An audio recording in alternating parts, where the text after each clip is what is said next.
The AMD CES event is finally over, so let's talk about it. What's up guys, I'm Snows and this is your boot sequence.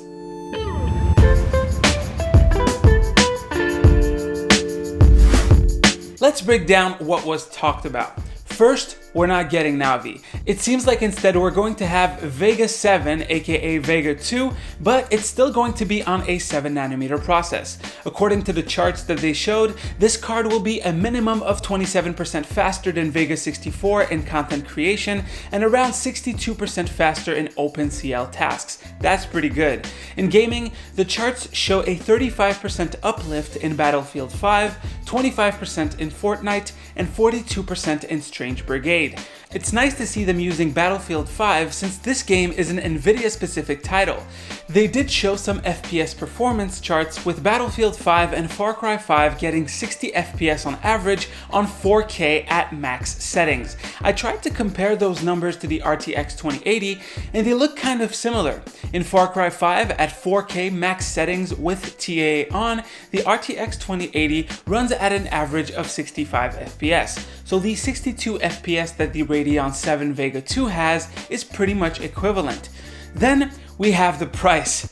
Oof, this hurts. The Radeon 7 is priced at $699. If we compare it to a Founders Edition RTX 2080, it is $100 cheaper, but I definitely expected something different. At least we have a card here that is much faster than what we anticipated from AMD. I guess Navi will have to be for another time. At this point, it does look like AMD is in a weird spot. They aren't taking the top spot in GPU performance, and they aren't pricing themselves as the best place in budget gaming. Although I am very curious to see what the 16GB of HBM2 will do to, for example, content creators or just in gaming in general.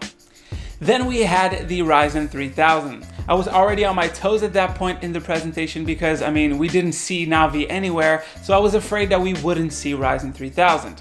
And at least we saw a little bit. They wanted to make sure that we knew this was a preview chip, and they put it head to head to a 9900K from Intel. They were both 8 core and 16 threads, and the Intel was running at stock settings. They ran the Cinebench R15 benchmark and the Ryzen Part 1 with a score of 2057 versus Intel's 2040.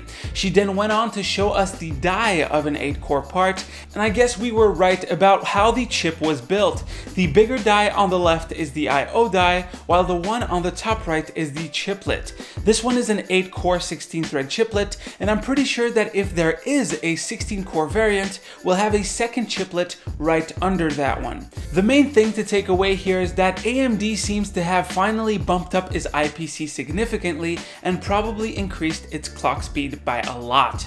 So in the end, we didn't get Navi and we didn't get any actual Ryzen 3000 CPU SKUs.